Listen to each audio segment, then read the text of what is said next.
गोष्टीची सुरुवात होते मेघालयाच्या डोंगराच्या जागी म्हणजे जलगाव मधून। या जागेची खासियत ही होती की इथे पूर्ण वर्ष पाऊस पडतो।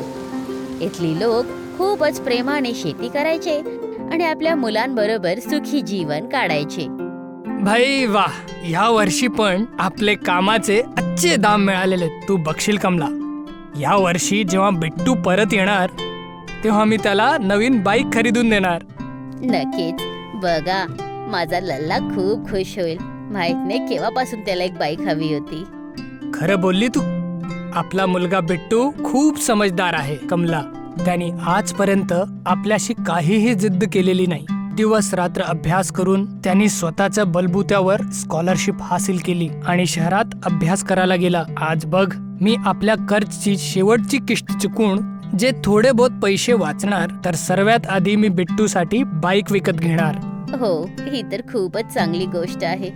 तुम्ही लवकरात लवकर कर्जाचा पूर्ण व्यवहार पूर्ण करा, मग सगळं ठीक होईल। पण ज्या आत्मविश्वासाने रमाकांत कर्जदारांकडे गेला होता, त्या आत्मविश्वासाच्या एकदम विपरीत घटना घडली। काय? माझे अजून 7 आठवडे वाचलेत? हो रमाकांतजी, अजूनही तुमचे 7 आठवडे उरलेलेत। पण असं कसं होऊ शकतं? मी तर सगळे आठवडे फिटवले होते। हे बघा, मी आकडे लिहून ठेवलेत। बरं दाखवा। अरे हे काय? ह्याच्यात तर फक्त गिनती आहे, 1 2 3। पण हे कोणाचा विषयी आहे? हे कोणाला कसं कळणार? इथे तर तारीखही लिहिलेली नाहीये आणि माझी हस्ताक्षरी पण नाही। मी कसं मानून घेणार की हे सत्य आहे? पण मागच्या वेळेस तर तुम्हीच म्हटलं होतं की माझा शेवटचा आठवडा आहे। काय? मी बोललो होतं? कधी? कर्जदारचं बोलणं ऐकून रमाकांत सुन्न होऊन जातो। त्याला समजलं होतं की त्याच्याबरोबर धोका होत आहे। काय? मला असा शक्की नजराने काय बघताय? मी काही गडबड नाही केलीये। अपितू माझ्याकडे तर तुमच्या साक्षीचं कागद आहे, ज्याच्यावर लिहिलंय की मी 2 आठवडे भरलेलेत आणि 7 आठवडे उरलेलेत, ज्याला मी वेळेवर चुकवत राहणार। पण तुम्ही तर सांगितलं होतं की तो कर्जमुक्तीचा कागद आहे। कर्जमुक्ती? अरे रमाकांत, वेळा झालाय का? अशी कशी मुक्ती? हे बघ, मला असं वाटतंय की तू वेळा झालाय, आणि जर गोष्ट आहे ही कागदची, तर मी तुला आधीच सांगितलं होतं की एकदा याला वाचून घे। पण तू ठरला अनपढ गवार। तू माझ्यावर विश्वास ठेवून त्याच्यावर स्वाक्षरी केली आणि तू आता मला खोटं साबित करण्याची गोष्ट करतोय। हे बरोबर नाहीये रमाकांत। चला आता जा आणि पुढचा आठवडा फेडण्यासाठी ये, कळलं का? जा आता। कर्जदारचं बोलणं ऐकून रमाकांत हडबडतो। त्याला समजलं होतं की त्याच्या अनपढ होण्याचा कर्जदारने पूर्ण फायदा उचलला आहे, पण आता तो काहीच नाही करू शकणार होता। अरे रे, हे तुम्ही काय बोलत आहात हो? कर्जदार बोलला की आता आणखीन 7 आठवडे उरले आहेत। पण हे कसं होऊ शकतं? आम्ही तर पूर्ण आठवडे वेळेवर चुकवले होते, मग हे सगळं? आपल्यासोबत धोका झालाय कमला। कर्जदारांनी आपल्याला फसवलंय, आपल्या भोल्यापणाचा फायदा घेतलाय। सगळं संपलंय। आता मी बिट्टूसाठी काहीच नाही करू शकत, काहीच नाही। बिचारा रमाकांत कर्जदारच्या खोटारड्या व्यवहाराने पूर्ण प्रकाराने तुटून गेला होता। त्याला आपल्या मुलग्यासाठी काहीतरी करायचं होतं, पण आता त्याचं स्वप्न चूर चूर झालं होतं आणि आता तो दिवस रात्र ह्याच कर्जाच्या चिंतेमध्ये, रात्रभर ह्याच काळजीमध्ये, एक दिवस रात्री पावसाळ्यात रमाकांत नशेच्या हालतीमध्ये नदीच्या किनाऱ्या जाऊन पोहोचला। सगळं खोटं आहे, सगळे धोकेबाज आहे, माझा फायदा घेतात।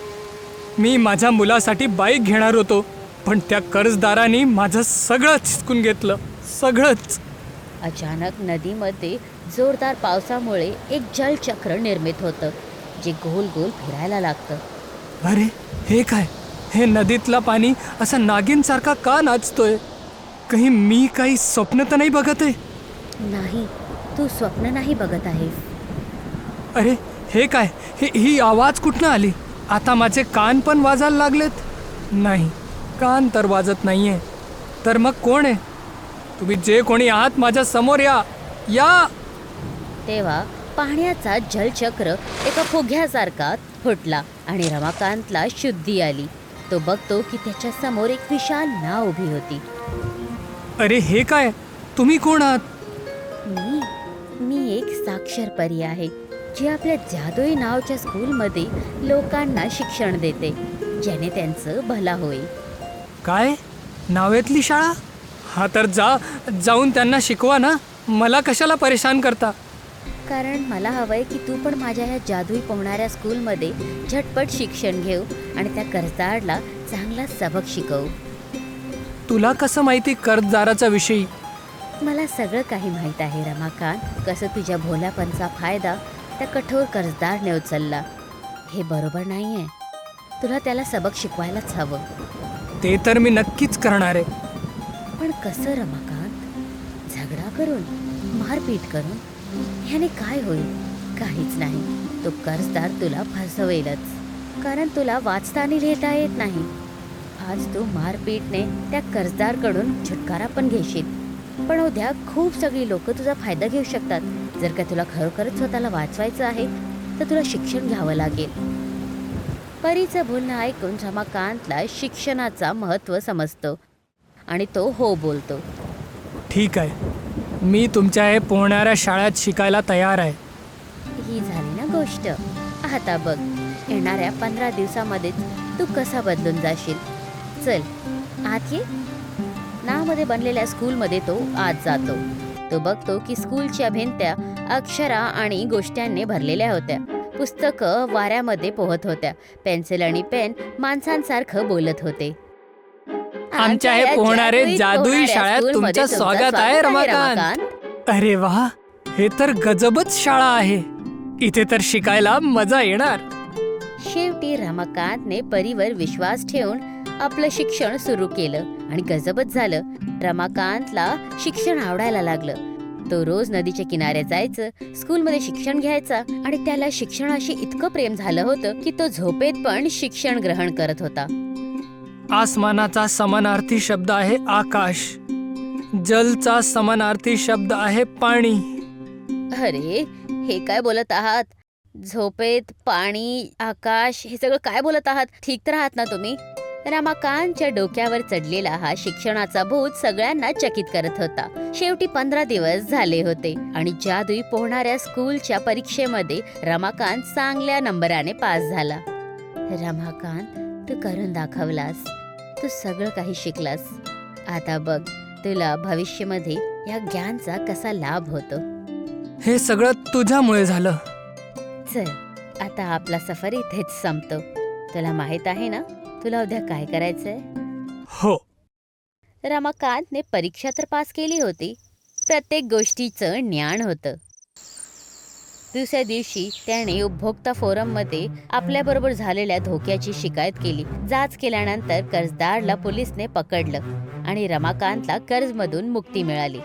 एवढंच नाही, कर्जदारला दंडच्या रूपात रमाकांतला 50% पैसे पुन्हा परत द्यावे लागले, ज्याने रमाकांतला बिट्टूसाठी एक बाईक विकत घेण्यास मदत मिळाली. वा हो वा, हे तर कमालच झालं. ही कमाल माझी नाही, आपल्या गावात पावसात पोहणारी शाळाचा आहे. काय? शेवटी रमाकांतने कमला आणि गाववाल्यांना पोहणाऱ्या स्कूलबद्दल सांगितलं आणि त्याच्यानंतर सगळेजण एक एक करून त्या स्कूलमध्ये दाखल झाले. काहीच वेळानंतर पूर्ण गाव साक्षर झालं. शिक्षणाचा काही वेळ नसतो. जर काय मनामध्ये शिक्षणाची लगन आहे तर पाऊस, नाव आणि अंधार सुद्धा प्रकाश बनू शकतो. ज्ञान तेच आहे जे वाटलं जातं आणि परिवर्तन तेच होतं जिथे स्वप्नांना वयेने नाही तोडलं जातं.